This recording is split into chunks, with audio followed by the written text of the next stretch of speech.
할렐루야. 아멘.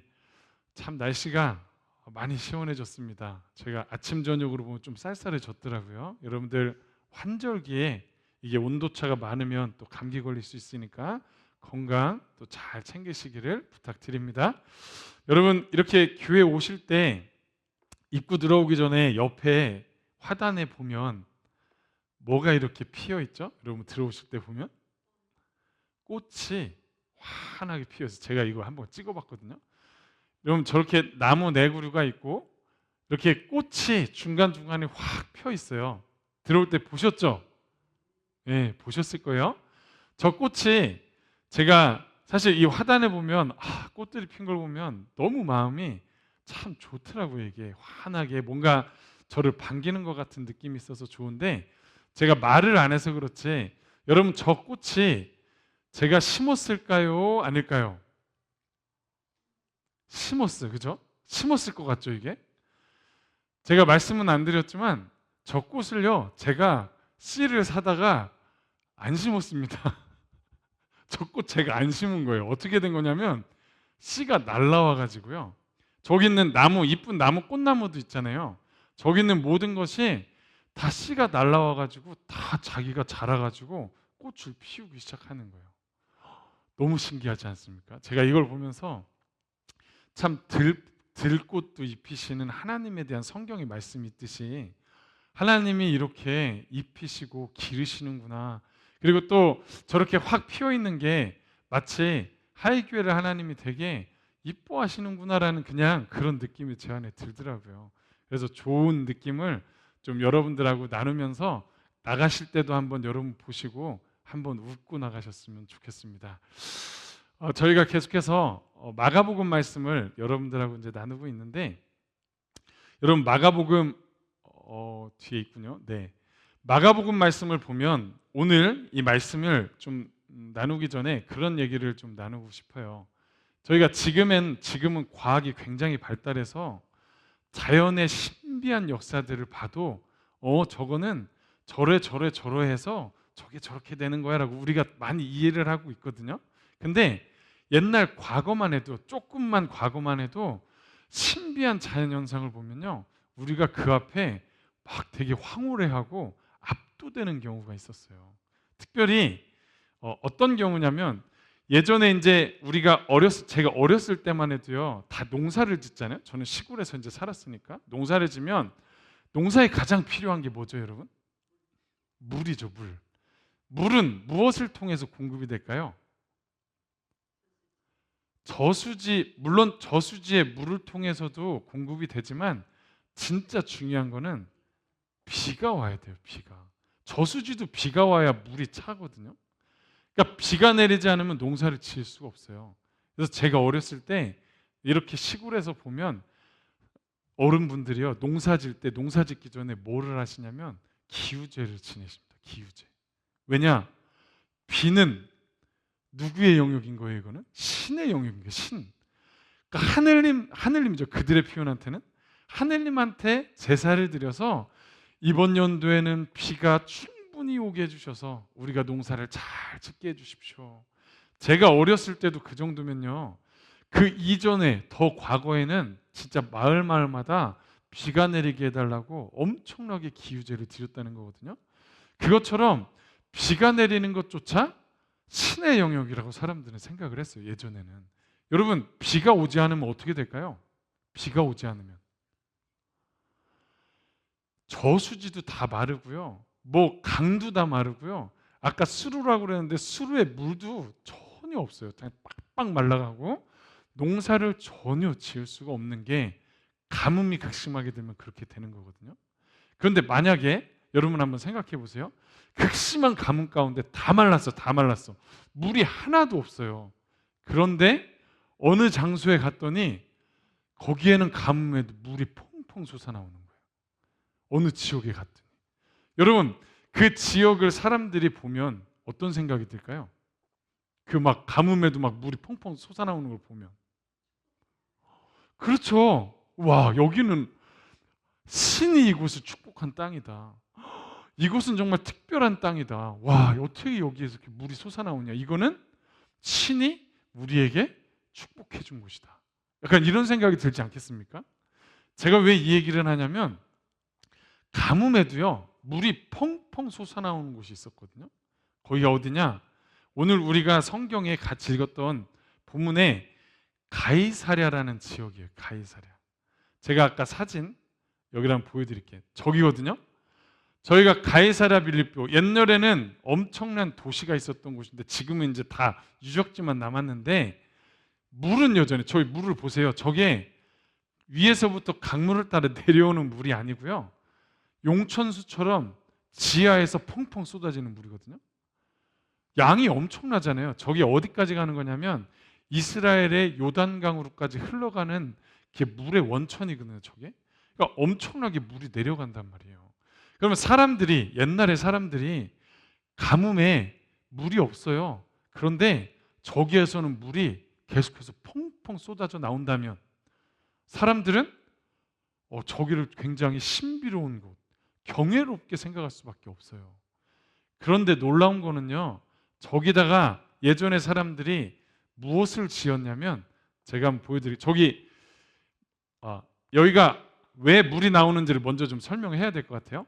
여기가 왜 물이 나오냐면, 여러분 저희가 빌립보 가이사라는 지역이죠. 동그란데 저 위쪽에 헐문산이라고 있어요. 헐문산. 높이가 어느 정도 높이가 되냐면 2814m. 이게 어느 정도 높은지 감이 안 되시죠? 여러분 한라산의 높이가 1950m고요.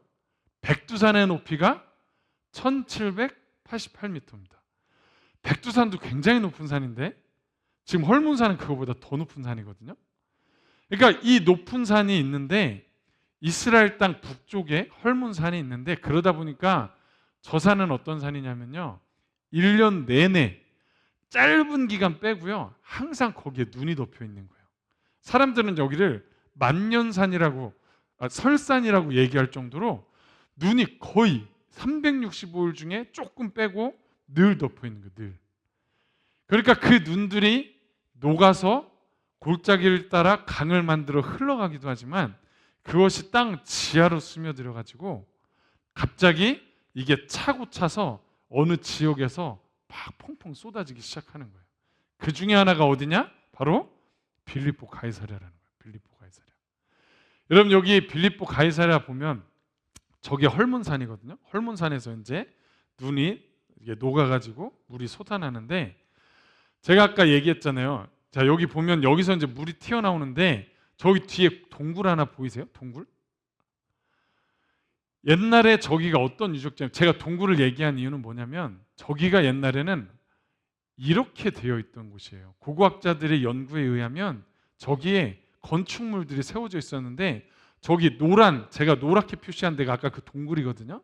동굴에 엄청난 건물, 저게 뭐냐면 이거더라고요. 다 신전들. 아우구스투스 신전. 저건 뭐냐면 로마 황제의 이름이 아우구스트거든요. 그러니까 황제의 신전. 그 다음에 제우스 신전도 있고요. 판의 신전도 있고 염소 신도 아마 섬겼나 봐요. 염소 신전. 그러니까 다 맨 저 뒤에요, 신들의 신전들이 막 가득가득 있는 거예요. 저기에. 그러면 한번 우리가 상상을 해볼게요. 물이 예전에 과학이 발달하지 않은 시대에 가뭄에도 물이 막 퐁퐁 쏟아져 나오는데 그 뒤에 신전들이 있어요. 그럼 사람들은 이 물의 축복을 누구의 축복이라고 생각할 수밖에 없을까요? 누구의 축복? 이 물이 솟아나오는 뒤에 신전들이 있잖아요. 그럼 사람들은 이건 누구의 축복이라고 생각할까요? 이 뒤에 있는 신들의 축복이라고 생각할 수밖에 없는 거예요. 진짜, 야, 이 신들이 진짜 신이다. 이들이 우리에게 이렇게 물을 주고 축복을 주는구나. 그러면서 사람들은 저기에 많이 가가지고 우리에게 이렇듯이 복을 주십시오 하면서 많은 사람들이 신을 찾고 복을 빌던 장소가 바로 아까 빌립보 가이사랴, 바로 이 지역이었다는 거예요. 그런데 이 지역에서 바로 무슨 일이 일어납니까? 오늘 예수님이 제자들에게 물어보시는 거예요. 뭐라고 물어보시느냐? 사람들은 나를 누구라고 하느냐? 그때 제자들이 대답을 하죠. 세례 요한 또는 엘리야 또는 선지자 중에 한 분이라고 얘기합니다. 근데 사실 예수님은 사람들의 대답을 궁금해하셨던 건 아니에요. 결국 누구의 대답을 궁금해하신 거냐면 제자들의 대답을 궁금해하신 거거든요. 제자들한테 다시 물어보세요. 그럼 너희는 나를 누구라고 하느냐? 여러분, 베드로가 용감하게 대답합니다. 뭐라고 대답을 하죠? 맞아요. 주는 그리스도시요 살아계신 하나님의 아들입니다. 이건 이제 마태복음에 나오는 거고, 마가복음에는 주는 그리스도이십니다라고 고백을 해요. 여러분, 놀라운 대답이죠. 생각해 보세요. 예수님 왜 굳이 이 빌립보 가이사랴에서 이걸 물어보셨을까?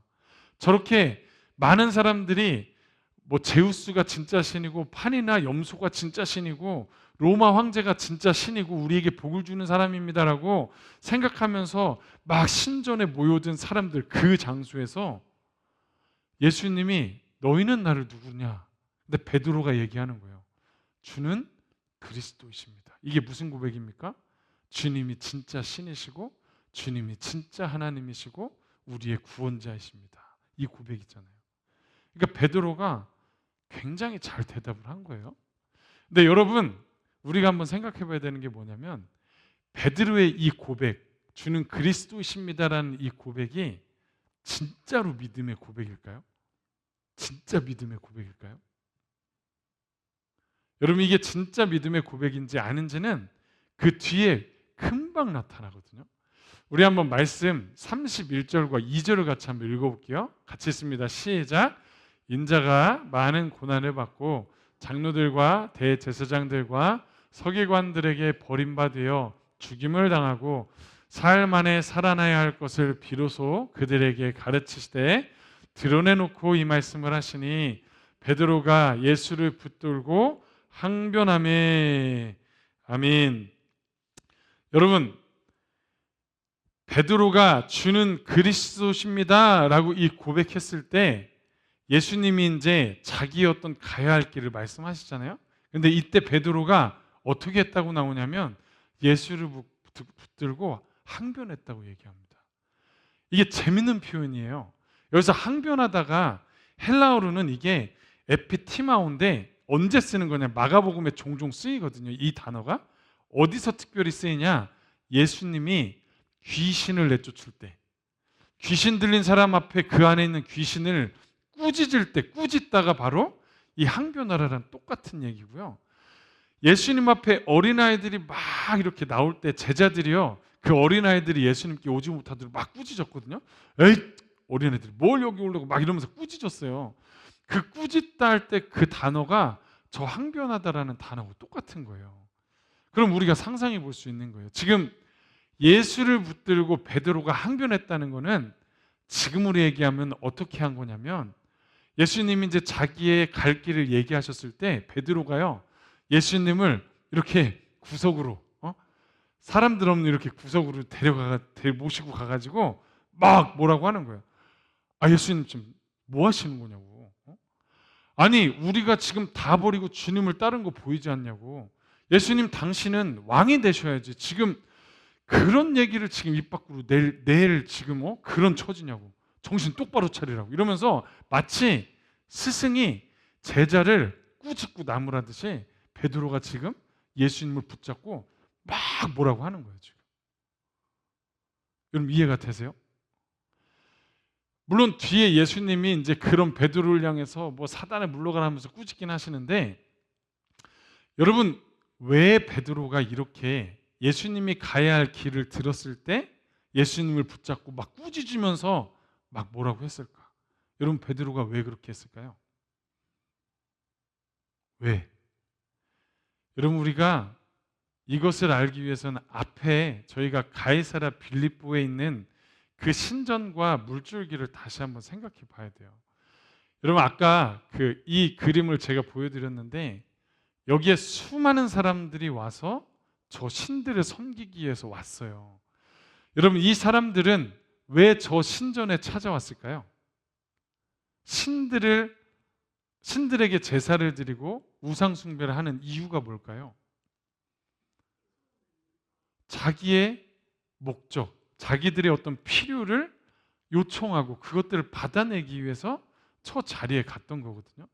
여러분, 근데 만약에 제가 아까 설명했잖아요. 앞에 가뭄에도 펑펑 물이 쏟아도 나와서 저 뒤에 있는 신들이 참신이고 대단하다고 생각이 되는데, 만약에 거기에 물이, 용천수가 없어요. 가뭄에 거기 물도 그냥 바짝 말라버려요. 그러면 사람들은 저기에 신전이 있을 때 신 앞에 와서 제사를 드릴까요? 신을 찾아올까요? 아니요. 물이 안 나오는데 자기들이 봤을 때 능력 있는 신이 같지 않다 그러면 그 앞에 와서 제사를 드리지 않아요. 이건 뭘 얘기하냐면, 저기에 온 사람들은 자기의 필요, 자기의 욕심, 어떻게 보면 자기의 성공들을 위해서 진짜 신 같은 사람들 앞에 나온 건데, 자기의 것들을 필요를 위해서 구하러 온 거죠. 마치 이거랑 똑같은 거예요. 베드로가 예수님을 따라다녔던 이유, 예수님을 왜 베드로가 따라다녔을까요? 결국 예수님이 왕이 되셨을 때 자기도 그 권세에 이득을 얻어서 높은 자리, 권세, 성공, 명예, 출세를 하길 원했던 게 바로 베드로였단 말이에요. 여기 보면 이렇게 볼 수 있어요. 빌립보 가이사랴에 우상 숭배하는 사람들 다 자기의 필요를 위해서 그들을 찾는 거예요. 근데 베드로의 항변도 어떻게 보면 자신의 필요와 욕구가 있는 거예요. 예수님을 통해서 이걸 이루고 싶은데 예수님이 말도 안 되는 얘기를 하셨잖아요. 나 죽을 거야. 나 고난받게 될 거야. 이러니까 베드로가 막 깜짝 놀라가지고 지금 이게 무슨 얘기하는 거냐고.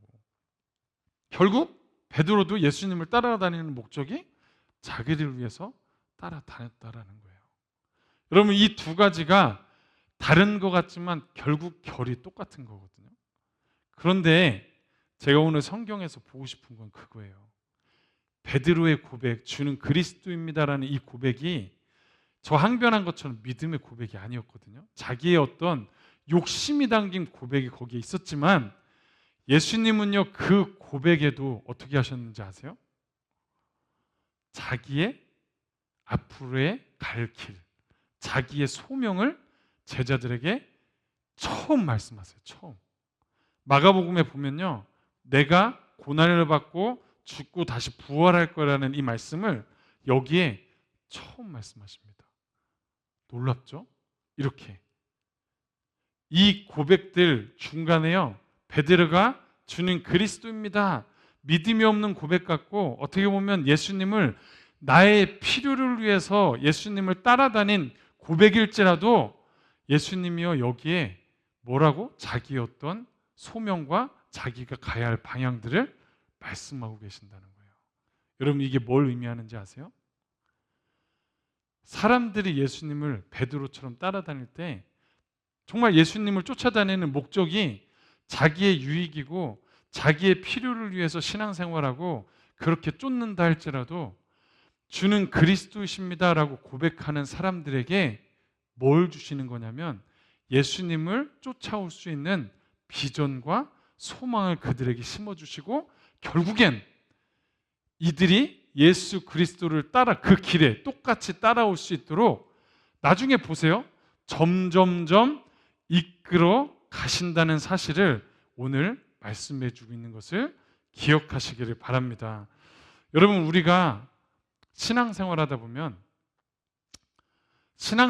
보면요, 어떤 일들이 있냐면 우리가 처음부터 예수님이 막 진짜 하나님이시고 정말 주님이 참신이십니다는 이 믿음으로 시작하지 않아요.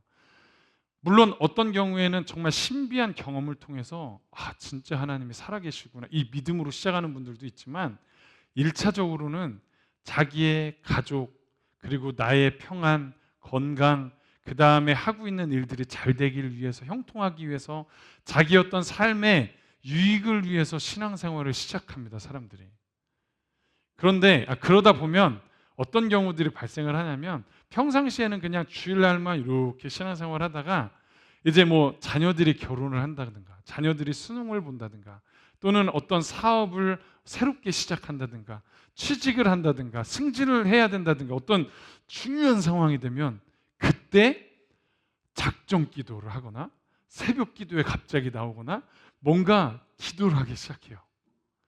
여러분, 저는 이 모습이 잘못됐다고 생각하진 않아요. 우리의 필요를 구하는 거니까.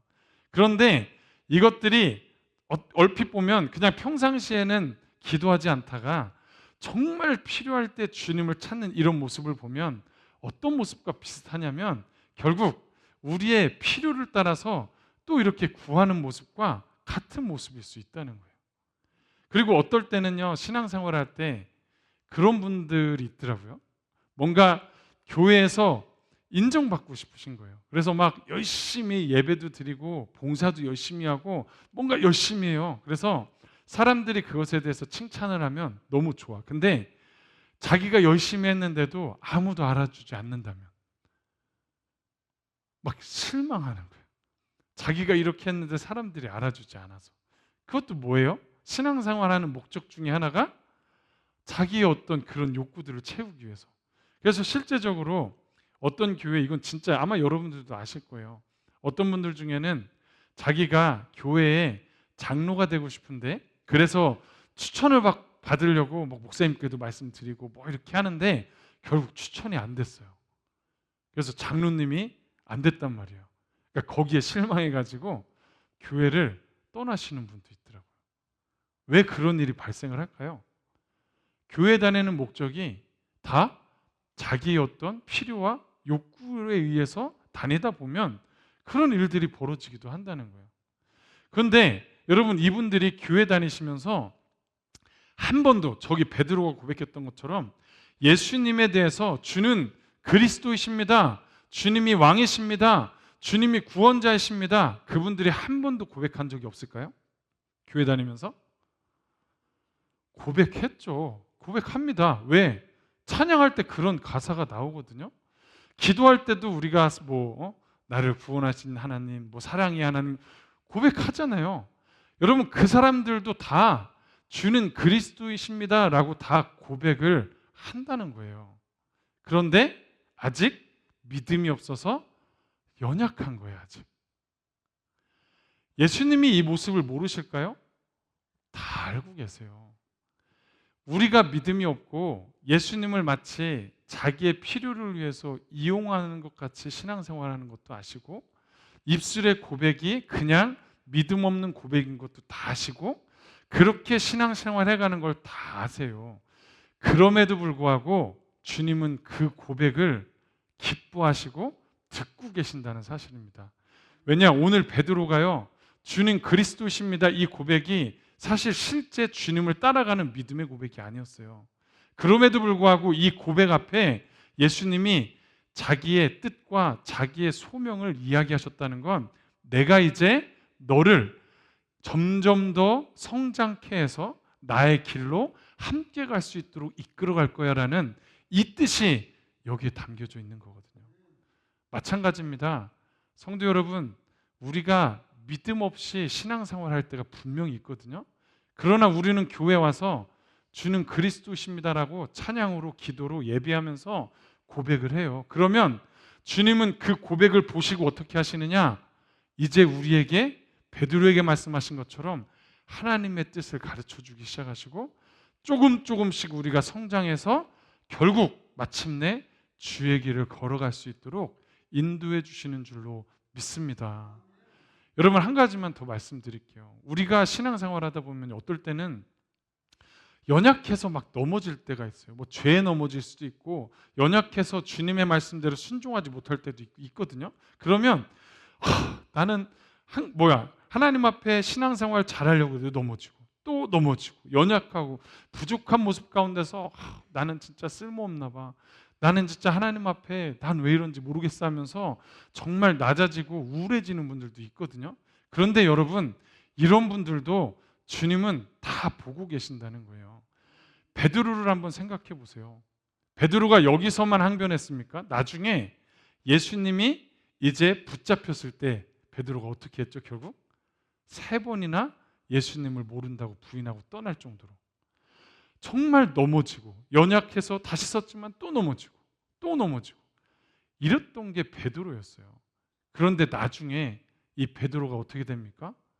교회에 정말 수장이 돼서 예수님의 길을 따라가는 자로 성장하는 것을 볼 수가 있습니다. 여러분, 오늘 이 말씀을 통해서 저는 여러분들에게 하고 싶은 말씀이 있어요. 우리는 두 가지를 기억해야 됩니다. 첫 번째는 뭐냐? 주는 그리스도입니다라는 이 고백을 우리가 믿음이 없을지라도 항상 우리의 입술로 고백하시기를 주님의 이름으로 축복합니다. 우리 한번 해볼까요? 한번 저를 따라서 한번 해보겠습니다. 주는 그리스도이십니다. 주는 하나님이십니다. 주는 나의 구원자이십니다. 아멘. 여러분, 이렇게 우리의 고백을 예수님이 다 보고 계시거든요. 우리가 연약할지라도 이렇게 고백할 때 주님은 듣고 우리에게 오셔서 자기의 일을 말씀해 주신다고 하셨어요. 그리고 두 번째 중요한 건 뭐냐?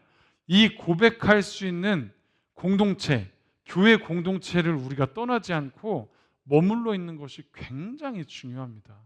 여러분들 일주일에 한 번씩 예배드리러 이 자리에 나오는 것이 이게 아무것도 아닌 것 같지만 이 자리에 나와서 주님을 찬양하고 그 이름을 고백하고 기도하고 말씀을 듣고 배우면서 주님을 막 이렇게 올려드리는 이것이 아무것도 아닌 게 아니에요. 이 공동체 안에 있을 때 하나님이 이곳에서 주시는 은혜가 있다고 분명히 말씀하셨거든요. 내가 교회를 통해서 역사할 것이다. 여러분, 제자들이 예수님을 모른다고 다 뿔뿔이 흩어졌잖아요. 그런데 부활하신 이후에 제자들이 다시 모여서 기도하기 시작할 때, 그게 교회 공동체잖아요. 모여서 기도하기 시작할 때 무슨 역사가 일어났느냐? 그곳에 성령이 임하시고 그 제자들이 진짜 주의 길을 따라가기 시작했습니다. 이것과 같이 우리에게 필요한 두 가지는 뭐냐? 항상 예수님은 그리스도이십니다라는 이 신앙 고백이 우리 가운데 있어야 된다는 거고, 이런 고백을 할 수 있는 교회 공동체 안에 우리가 떠나는 것이 아니라 계속해서 꾸준히 묵묵하게 이 자리를 지킬 때 하나님이, 예수님이 우리를 주의 길로 이끌어 가시는 줄로 믿습니다. 이런 은혜가 우리 하익교회 성도들에게 경험되어지기를 주님의 이름으로 간절히 축복합니다.